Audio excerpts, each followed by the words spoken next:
Red Dead Redemption 2 is packed with things to do and locations to explore and lore to learn about. Some of those things are really, really creepy. What's up, everyone? Welcome back to Respawn Rejects. Today I'm going to be talking about some of my picks for the creepiest locations and encounters in Red Dead Redemption 2, and let's get started.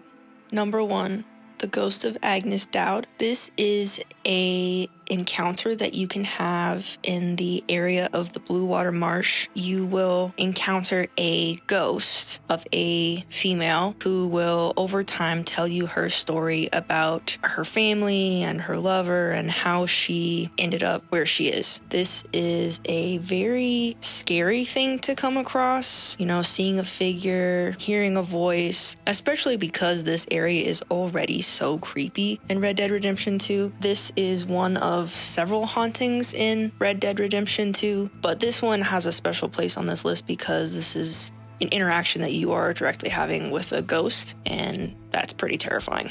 Number 2, the Nightfolk. Like I said in the previous entry, there's a lot of creepy stuff in the marshes and in the bayou, especially at nighttime. Not only do you have to worry about all of the animals that are pretty aggressive in this area, but you also have to watch out for this group, the Nightfolk. They're a really violent group that you can encounter at nighttime in the marshes. They'll trick you where there's someone crying, and as you approach them, they charge you. The Nightfolk rob, kidnap, and then really violently kill their victims, and you can find their victims in the marshes at nighttime. You might also have random encounters with their victims. I've had encounters where you could intervene and try to help someone. So there's a lot of different ways that you can end up encountering the Nightfolk, and each one it will put you on edge for sure.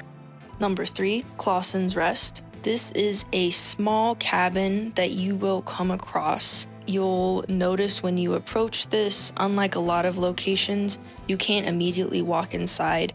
You have to break the lock on the door, and as you enter, you locate the remains of what appears to be 2 young children. As you explore the house more, you find a note from their mother indicating that she left to try to recover something that was stolen from them. She locked the door, she blocked the windows, and she told them, "I left enough food for you, you'll be fine," because the children died. Of course, the assumption is that she never returned, so we're not sure of what her fate is. The assumption would be that she wasn't able to ever come back to them. This is a really sad, haunting location just because of the implications of the story and that she left to try to help them, but it actually ended up being the reason that they died. Number 4, frozen remains near Lake Isabella. There's 2 different sets of frozen remains that you can come across in this area. One is a frozen couple that you'll find huddled together in a very torn up, abandoned camp. You'll find a map on them called the panoramic map. From the circumstances, it appears that maybe they were unprepared and they froze to death. Very close by, you will also find a lot of cattle that are frozen to death just lying on the ground.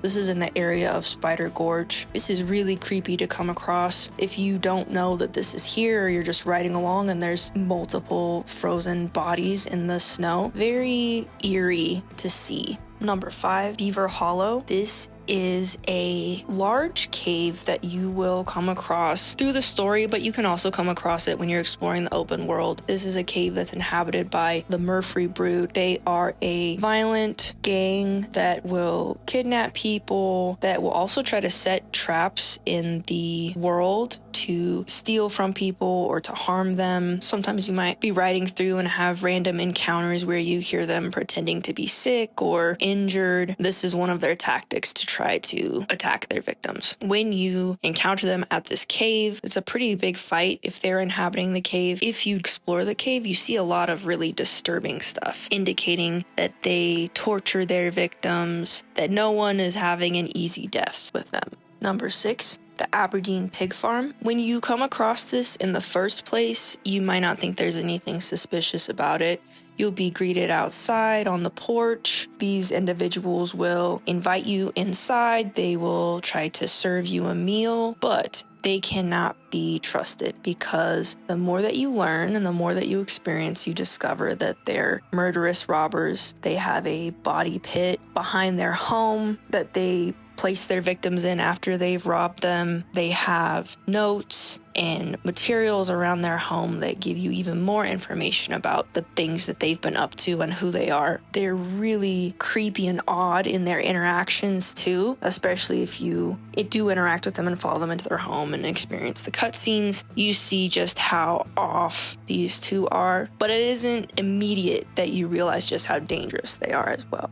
Number 7, dead remains throughout the world. One of the things that you'll come across in this game for all different reasons is the remains of individuals. Sometimes you can find clues on them or maps. Sometimes the cause of the death is really clear, and sometimes it's more mysterious. These ones that I'm going to be talking about are some examples of that. In New Austin, you can come across the remains of 4 different individuals who are all wearing white and blue robes, and all are deceased near a campsite in the desert. These individuals almost appear frozen in time. Some of them are laying down, but others are sitting up, making it even more strange that you're finding them deceased in that condition. There isn't a lot of direct information at their camp as to what they were doing or how they died. Another set of remains that you can find in this game is at Hanny's Bethel. This is a small building that you'll find next to a pond. When you enter the building, you'll locate numerous sets of skeletal remains, and all of these individuals appear to have likely died around the same time.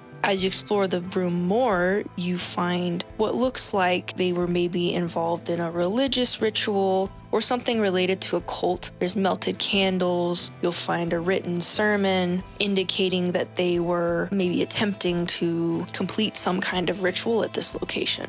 Number 8, Robard Farms. This is a location that from the outside doesn't look eerie or suspicious. It looks like a home with some plots of land and crops growing. But as you approach and as you get closer to the home, especially as you're about to enter, you notice blood. And when you enter, you'll find really violently damaged remains of 2 individuals. Then if you go around the back of this home, you'll find another individual who is deceased on the ground. She has a note on her body, and that note identifies her as Annette. On the note, it indicates that she had a relationship with the male victim inside the home, Claude, and that the female victim inside the home is his wife, Harriet, and that Claude was having an affair with Annette, and his wife, Harriet, gave him a second chance, and he's telling Annette to leave him alone. And then it seems that Annette showed up at their home, and there was a violent confrontation that ended in all 3 of them being deceased. This is a really very shocking thing to come across, especially if it's your first time finding it. I remember when I first came across it, I was really surprised because I was like, what happened here? This is an example of how much storytelling is built into this game. This is a story that doesn't have anything to do with our main characters or their narrative that they're following, but it takes you down a new path and it builds out the world more for you and it adds this depth to it. So there you have it. Those are a few of my picks for some of the creepiest locations that I've come across in Red Dead Redemption 2. Hopefully this has you inspired to dive back into the game, do some more exploration, maybe find some more creepy locations. Let me know in the comments some of your favorite things that you've come across in this game. It doesn't have to be creepy. There's so much in this game to find, and I'm curious to hear what you've come across. If you like more content like this, please like and subscribe, and I will see you in the next one.